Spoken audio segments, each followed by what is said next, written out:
You are watching the Deadfoot Diver Podcast with Curt the Deadfoot Diver.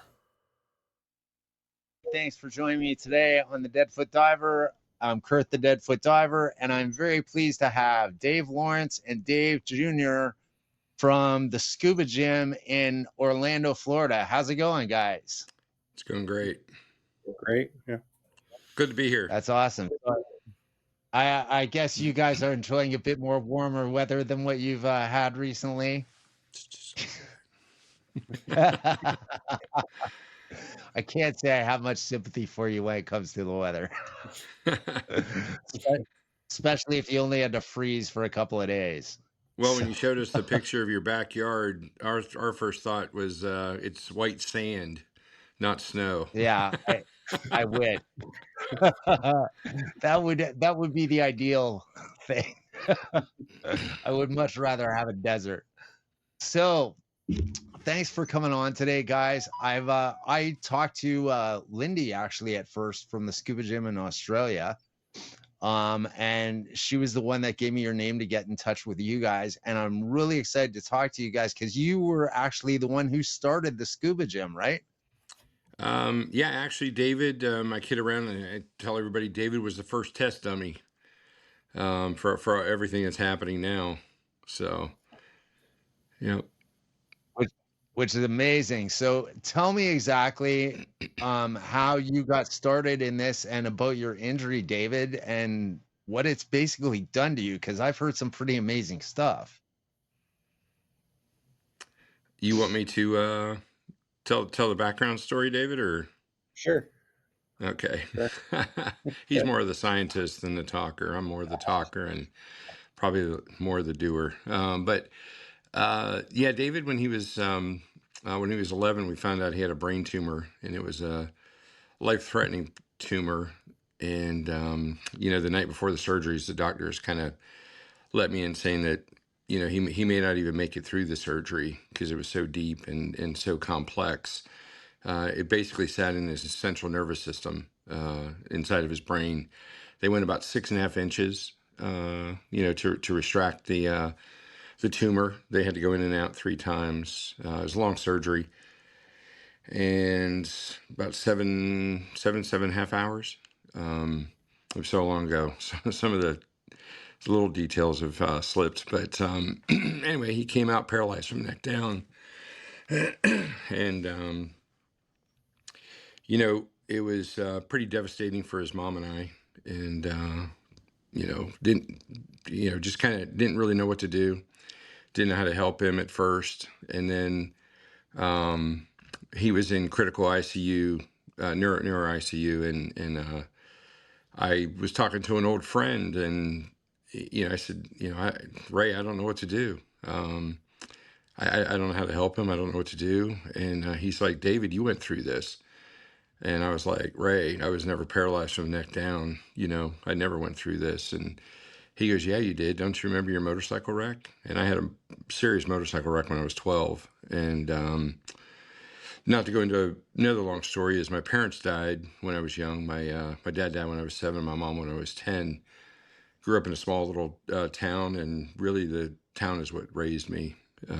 So it was kind of one of those things where, flashback to that, I felt like I knew what to say to him.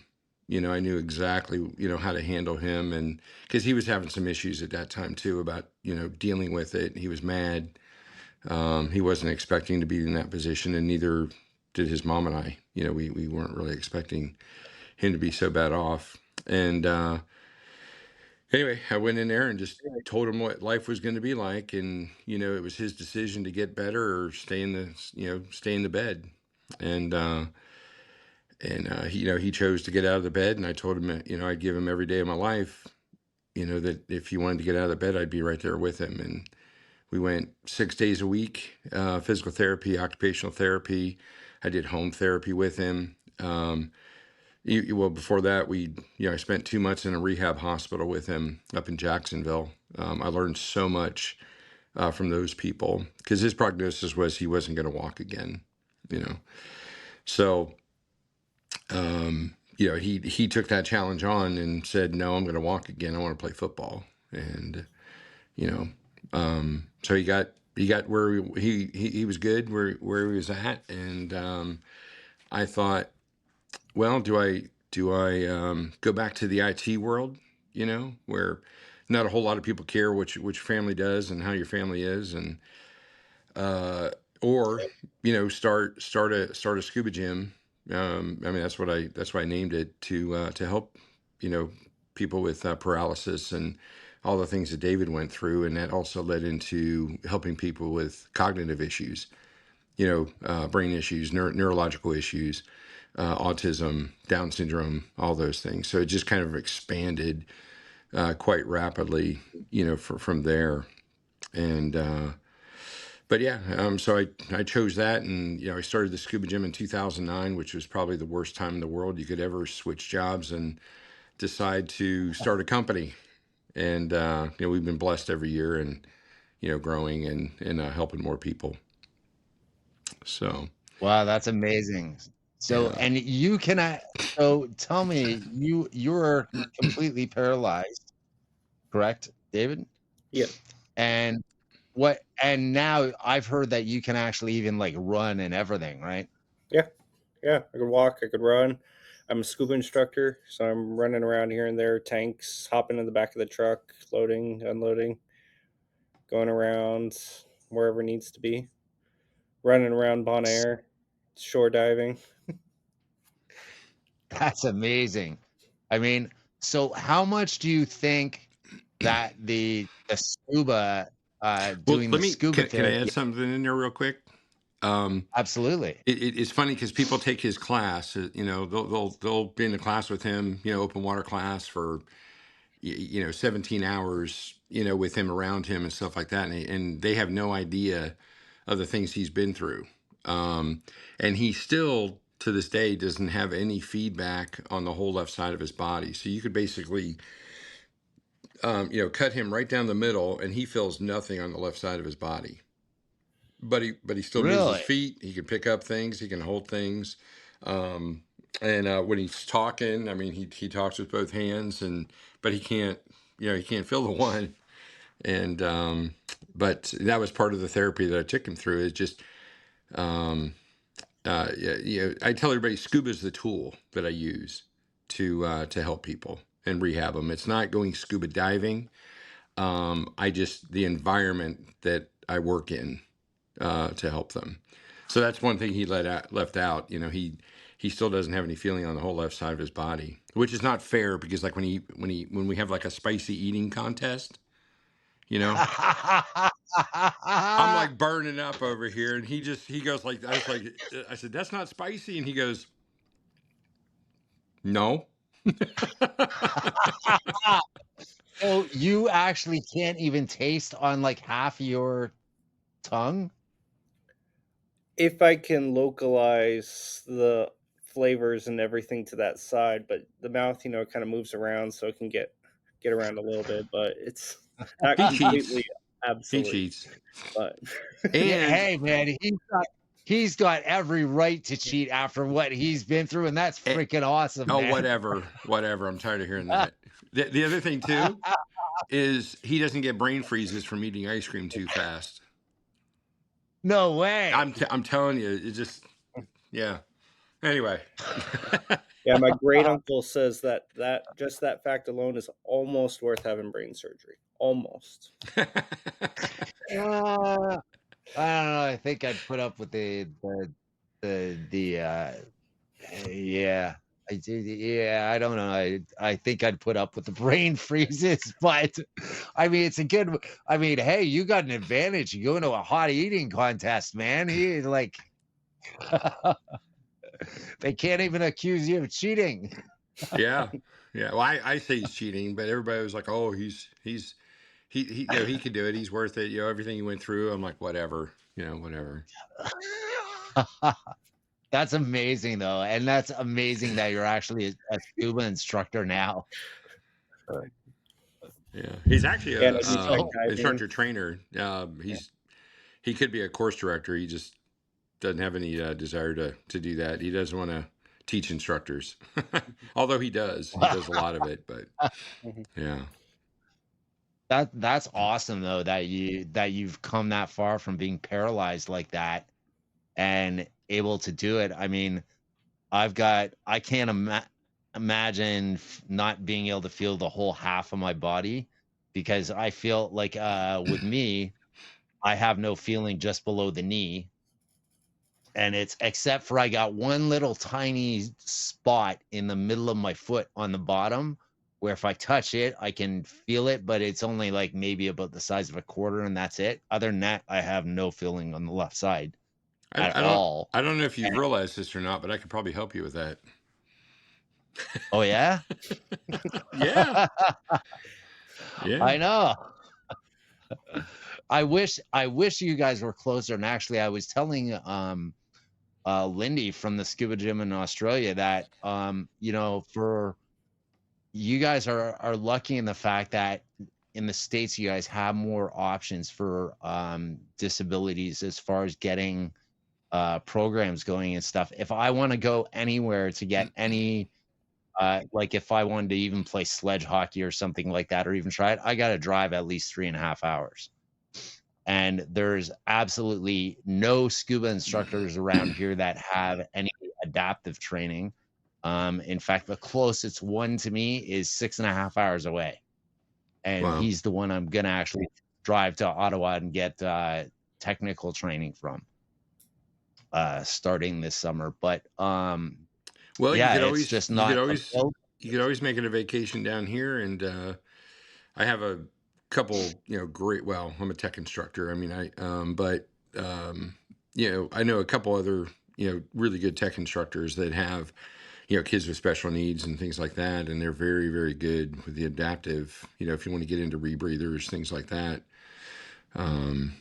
So just saying, and the water's a lot warmer and probably more things to see. Yeah, I am actually going to be going to Florida probably. Well, I'm going to come to DEMA in November for sure. So hopefully I can make a trip, make one day at your shop, and maybe come out when you guys are doing some training with some of your therapy with some of your guys, because that'd be awesome to get that on video. Yeah, well, we're out there. We're at the pool four times a week, so plenty of opportunity. Which is awesome. How many students do you guys have a week?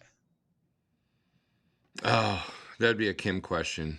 It's just a blur. Mondays and Wednesday mornings, I'm in the pool 6 hours, 6 hours straight, working with everybody, and then we have on any given day we have anywhere from 5 to 7 people at a time every hour for 6 hours, and then Wow. we have evening sessions too, where before COVID we had up to 35 people in the pool. Yeah. Wow. But That's all amazing. all of our programs are 1-to-1, so it's not like a group thing. So we have a volunteer for every person that's in the water. Yeah. Wow. And are all those, what level are they at? Are they instructors or dive masters or? No, we have a program that we wrote with standards and everything like that, that they could be open water certified. They Okay. could be open water certified. It's more like an internship that we bring them in and we start them on the deck. We show them how to do everything as far as that goes, because we are at an Olympic training center, but it's an outdoor pool, and thunderstorms and things like that can come in at a pretty quick pace in Florida. So everybody is trained where everything goes, how everything is done, and we can clean up 30, 35 sets of gear in less than 10 minutes off of the deck. So Wow. yeah. So and then we get them in the water, they observe, and then we put them with a seasoned volunteer, and then they get comfortable with that. So they kind of assist them, and then they, eventually we give them to some of our seasoned divers that have been coming out for years. That we worry more about the volunteer than we do the person in the water. So yeah. And why is that? Well, because I mean, when you finally say, "Hey, here, can you take Daniel And you're like, I don't think I'm ready. I don't think I'm ready. And we're like, you're ready. You're fine. And Daniel's been coming out for about 12 years, and, Daniel's actually adaptive certified, but he, um, he has special needs and stuff like that. But again, we worry more about, the volunteer for the first time, because they're all nervous and worried if they can actually do it. But we also have spotters in the water too, extra people like our instructors and things like that can kind of more like Jedi kind of people that kind of see things that could happen, and different people will react different way, and they can kind of scoop in. So which is awesome. So do you guys use a lot of full face masks No, with your not at all. stuff too? No full face masks. I have never put anybody on a full face mask, and that goes back. Okay. I feel like I'm talking all the time, but but the that goes back to, I talked to Dr. Bird at Divers Alert Network years ago when I wanted to get David certified and go down this path. And I talked to him about it, and I went down that first thing as, man, I need to put him in a full face mask, because what if he inhales water? What if he does this? What if he does that? And Dr. Bird kind of like set the stone, my pivot point in my thinking is, he said, well, you're going to be in a pool.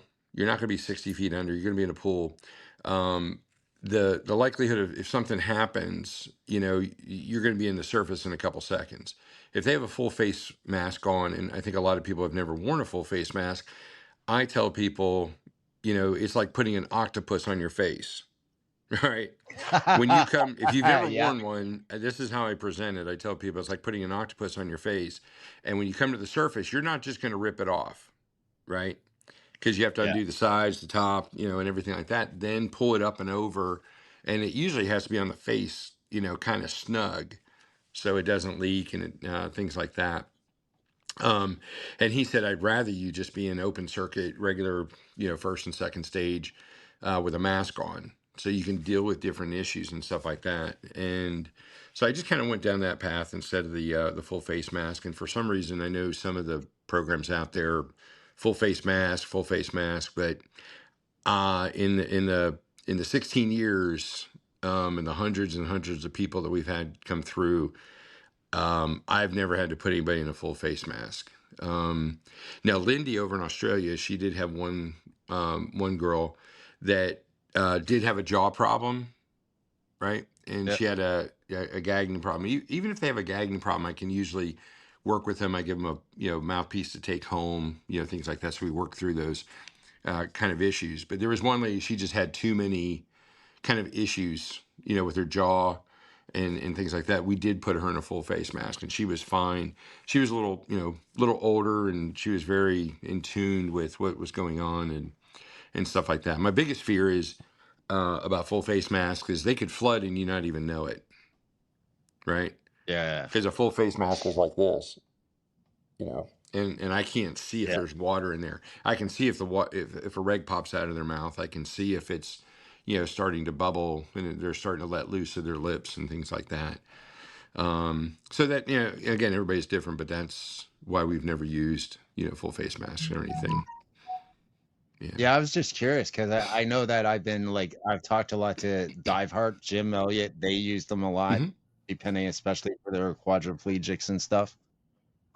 So yeah, I'm interested to get your opinion on that, which is cool. I totally agree. In the pool, I would think it would be better and a lot easier, just because of depth wise, it's gonna be a lot less risk. And I mean, I have wore a full face mask a couple of times, like back in the 90s.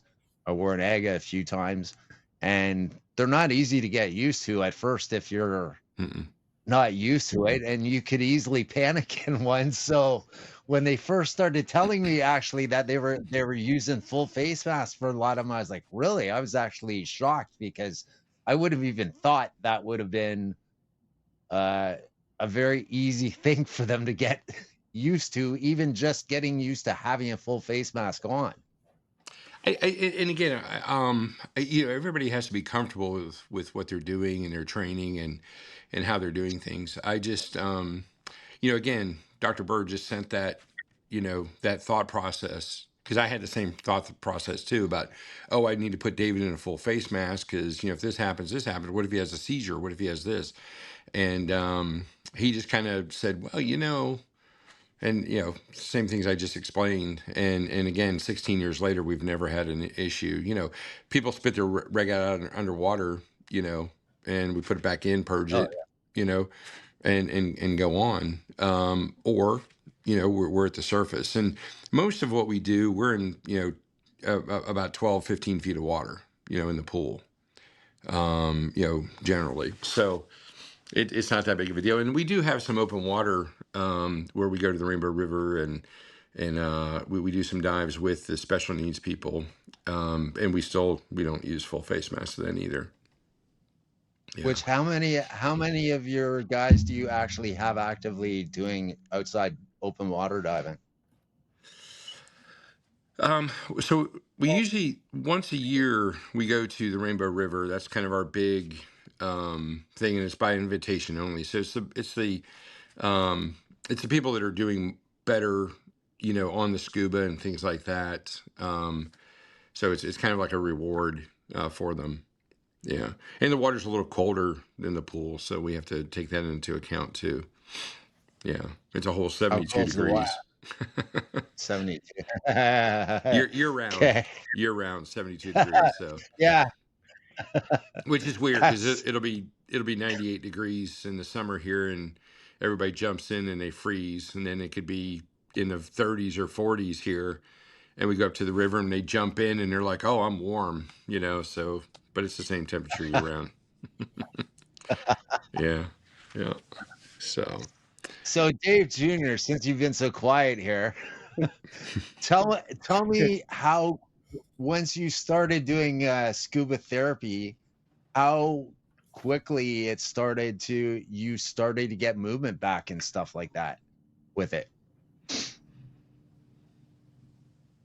Some things would happen a little bit quicker than others, but it'd be you'd see some rapid improvements right away through it, and then others would take a little bit longer. So if just a little bit of movements within the first few sessions going through, moving around.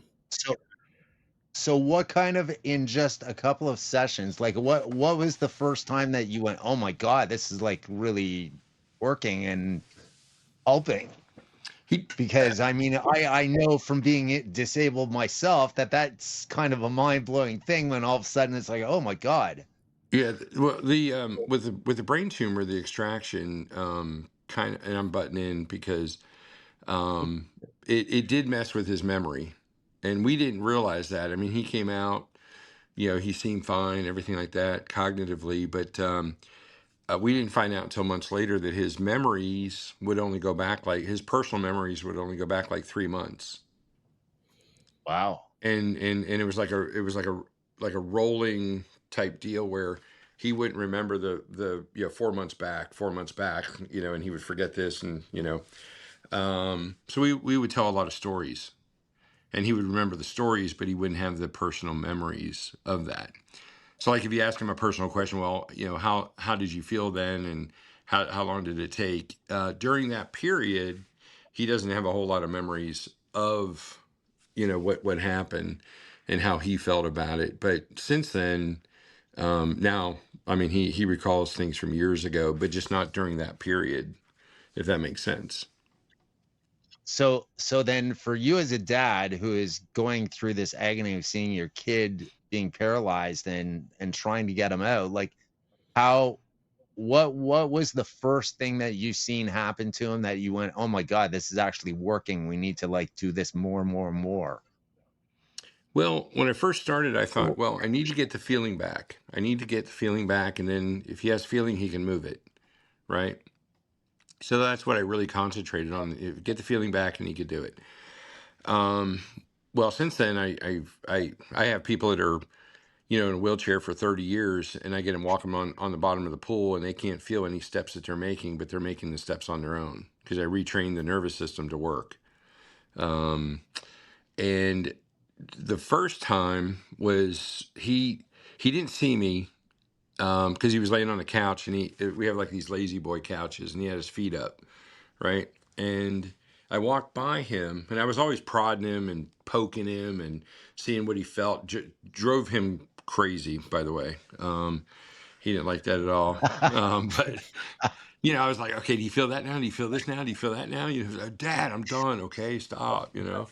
But I was just driven to get him whole again and get him working. And but anyway, I walked by him, and I rubbed my hand on the top of his foot like this, just real easy. Just as I was walking by, I rubbed it, and he jumped and he started laughing. And of course, I spun around and I was like, "You felt that?" And he goes, "No."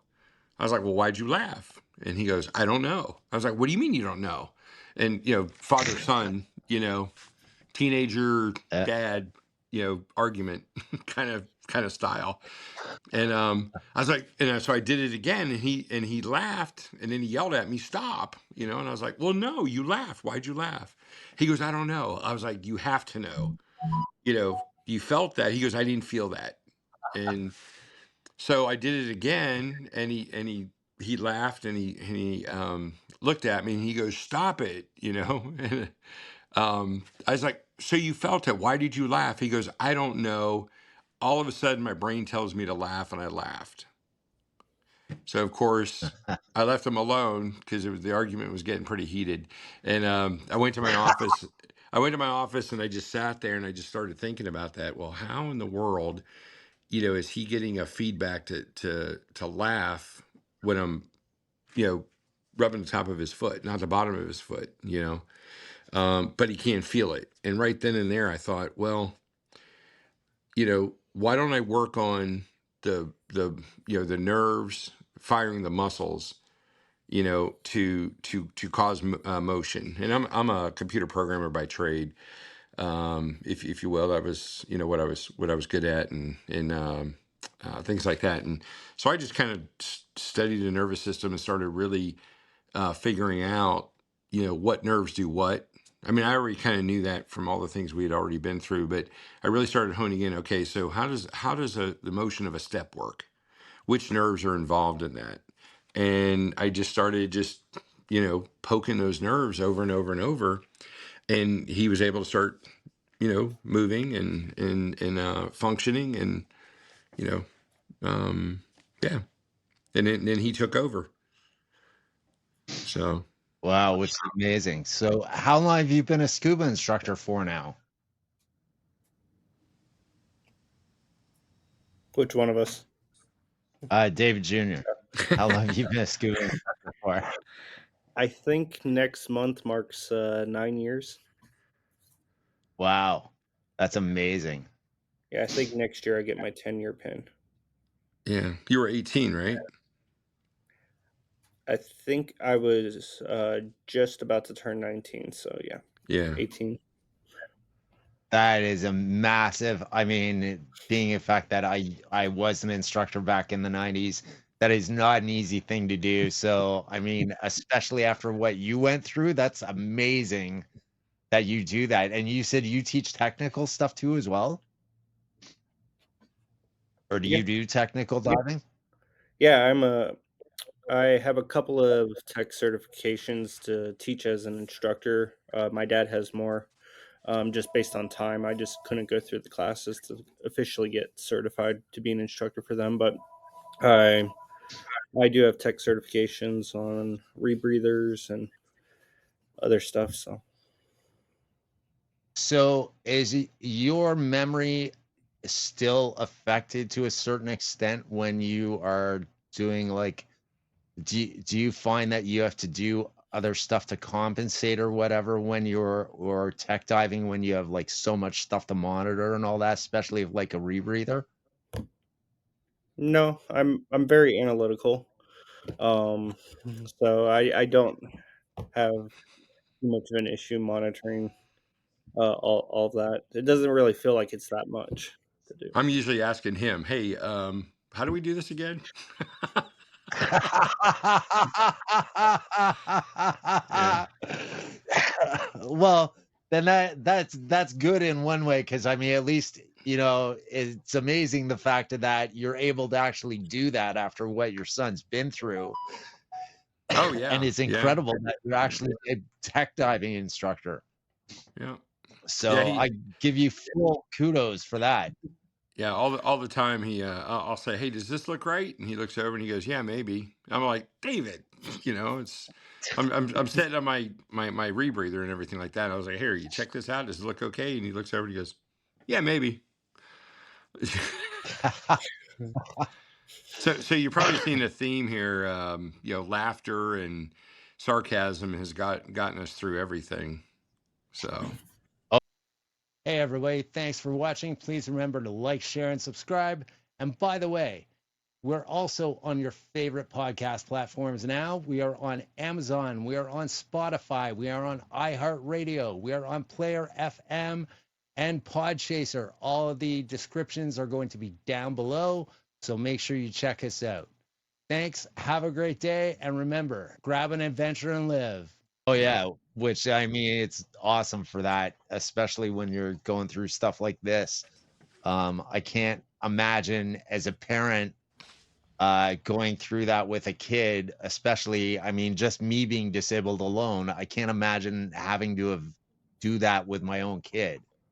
Right. Well, So, you take it on. A lot of people say I can. And actually, Kim and I did say that because we had a good friend of ours that had a child with a mixed chromosome, and just listening and hearing from her and all the things she went through. And before we went through this with David, we were like, wow, we can never do something like that. That's just amazing. And I think when you're in it, you either do it or you don't, because we did see the other side of that, where a lot of parents just they got divorced, they didn't know what to do, guilt, everything set in, and it didn't end well for the child, and we have seen the other side of that while we were going through this, and it was just never an option for Kim and I, and it was never an option for me. I'm highly motivated, highly competitive, so I took this on as my ultimate, life challenge to get him better. so how many scuba gyms do you have now? Well, we have the one in Orlando. We have a couple locations in Florida that we use for like summer camps, things like that.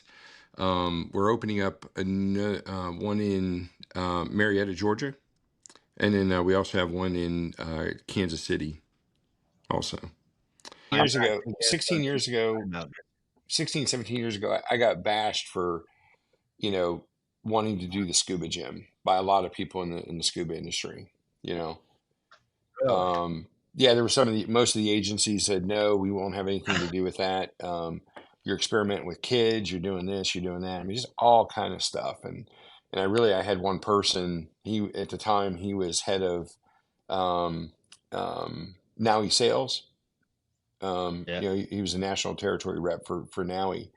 Called him up, told him what I wanted to do, didn't know him. And he said, if that's what you want to do, he said, that would be amazing for the people that are going to come out, that you're going to help. And he said, that would be great for scuba, And I was like, yeah, but what about, he goes, don't worry about that. He goes, just keep doing what you're doing until I tell you to stop. That's awesome.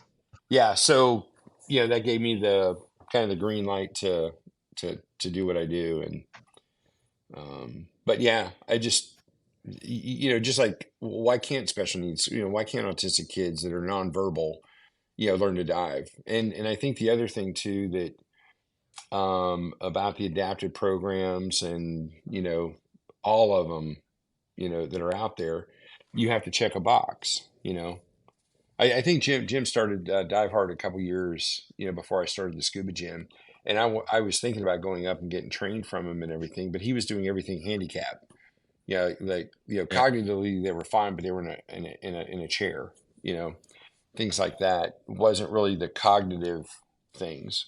And it just seemed like everybody was making everybody check a box, right? Yeah. If you don't check all those boxes, you can't dive, and who in the world, in the handicap world, wants to have to go through and prove and go down another checklist, right? Oh yeah. No, I completely agree. Yeah. So I was like, well, that's ridiculous. And so Nowie's adaptive program has no check boxes, really, that excludes you from diving. Okay. Really? Yeah. So it actually has, you get a waterproof piece of paper, and you check off what they can do and what they cannot do in confined water, what they need assistance with in open water, right? Or what they can and cannot do in open water. But it's not you have to check all the boxes and then you can do it. It's a checklist to tell the person that's helping them, all right, their dive buddy, what they need help with. Okay. Based on me as an instructor, what I feel, is best for that diver. Okay. So it could be just telling the number of people who could be buddied with them. Oh yeah. Oh, yeah. So the way the NAUI adaptive program is me as an instructor, it could be 2 certified adults, it could be 3 or 4, it could be up to a 4-man team, and then it also could be just an instructor with this person, or just a dive leader, meaning dive master or instructor, assistant instructor, anything like that, or it could be a certified diver with an instructor. So it's all based on a 4-man team with it. So it's very open. And again, you're not checking boxes to exclude somebody, right? You're checking. Which is good. I mean, a lot of places up here, they don't want to deal with liability stuff. It's all crap. It's all crap because, one, they're scared to do it is really what it is. Because if you're in any of these adaptive programs, you're covered by the liability. Yeah. The thing, it's just like I get a lot of people that call our shop and say, "Hey, my son's 12 now. We want to get him certified." And I was like, "What do you mean 12 now?" And they're like, "Yeah, well, we were told that they had to be 12 to be certified." And I'm like, "No, you only have to be 10." And they're like, "Well, no, this shop told." I was like, "No, across the board, all the agencies are 10 years old. They just don't want to deal with the kids, right?" Yeah. So I'd rather have 10 kids in the class than 10 adults. Yeah. David's the opposite. He does okay with the kids, but they kind of drive him crazy sometimes. But depends on the kids. So we're opposite of that. No, he likes the kids. He does really well with the kids, but I could tell it's not his favorite class to teach. But I do all the summer camps, and by the end of the first day, I got them all doing cannonballs and stuff like that. So. But yeah, I think I'm on the opposite scale of this whole, what about liability? Okay, how many people have been sued for helping a special needs person? Don't think any, but I don't know. I mean, can you think of any that a handicapped person, has been sued? An instructor has been sued for helping a handicapped person. How many instructors have been sued, teaching open water class? Oh, lots. Absolutely. Right. So where's the liability? I mean, I think if you stop, you pause and you think about it, I'm not saying everybody has to do it, because if your heart's not in it, it ain't going to work. Right. That's the thing. I think a lot of people are they're not only that, it like makes them face realities that they don't want to necessarily face. Mm-hmm. Or you know what I mean?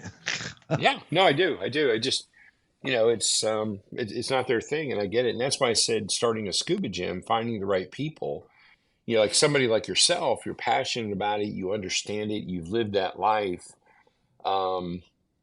It has saved my life getting back into this again. Yeah. No ifs, ands, or buts. Yeah. It has saved my life. I literally was miserable until I threw that tank on.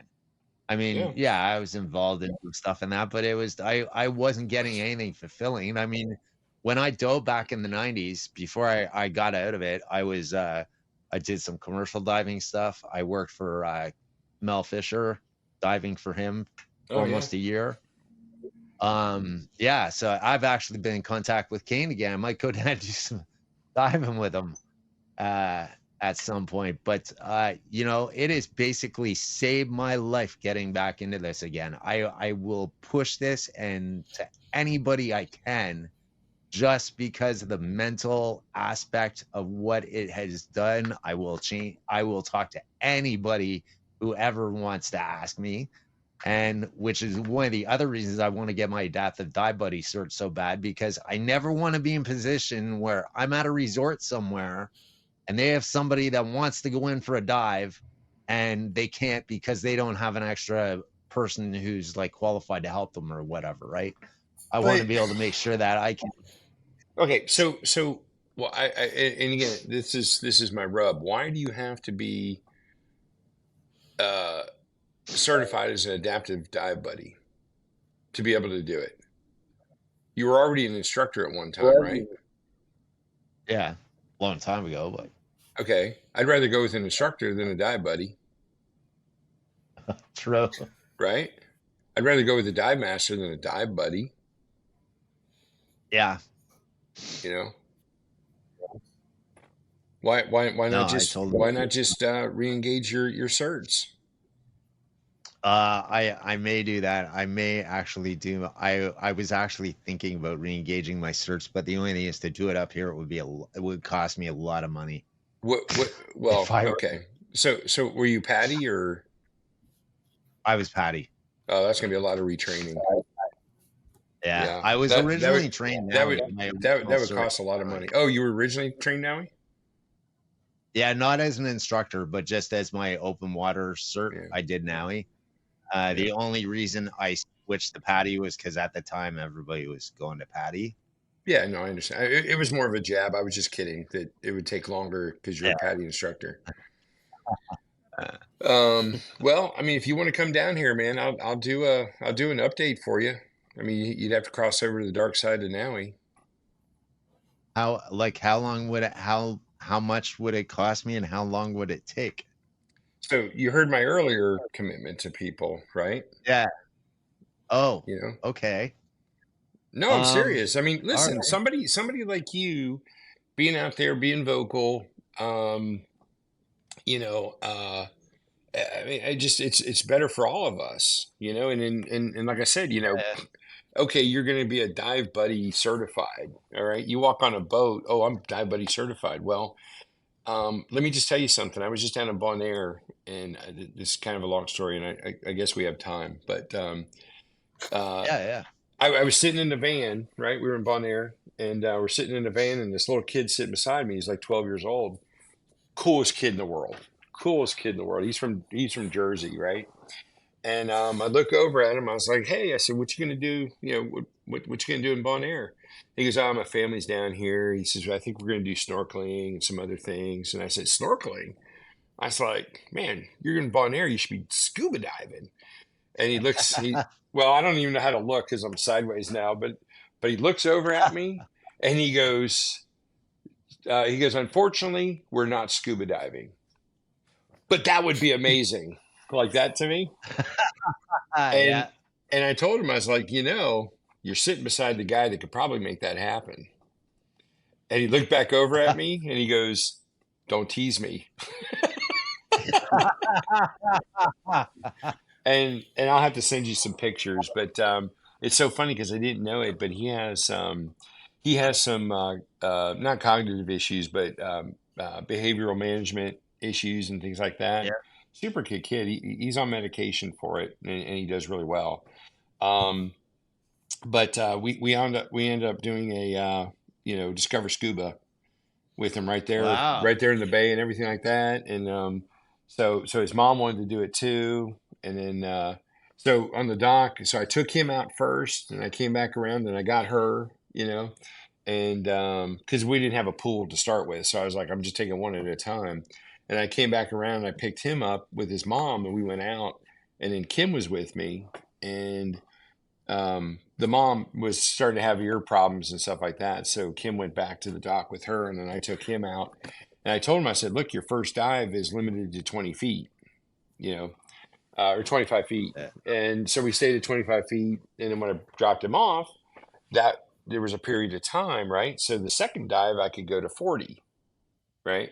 Yeah. So I took him out, and we went down, and I had an extra dive computer, so I stuck it on his wrist, and he's watching the depth and everything, and it was real cool. And he just kept looking at me like he kept doing this, like mind blown, mind blown, and schools of fish were coming by, and it just changed his whole world, and that's what I love about being a scuba instructor, especially with kids. Because I mean, we have Title I kids come out, and we have big programs for them and stuff like that, and they would never have the opportunity to do something life changing like that, right? I honestly would love to be an instructor again. Let's do lives whenever you want to do it. I would love to. Yeah, my whole goal with this doing this podcast thing is so that I can eventually just be doing that, being an adaptive buddy instructor, even better. It's finding those people that are passionate to do what I do and come alongside and make all that happen. Hey everybody, I want to thank our guests, Dave and Dave Jr. from the Scuba Gym today. And remember, please like, share, and subscribe. And remember, grab an adventure and live. See you next time.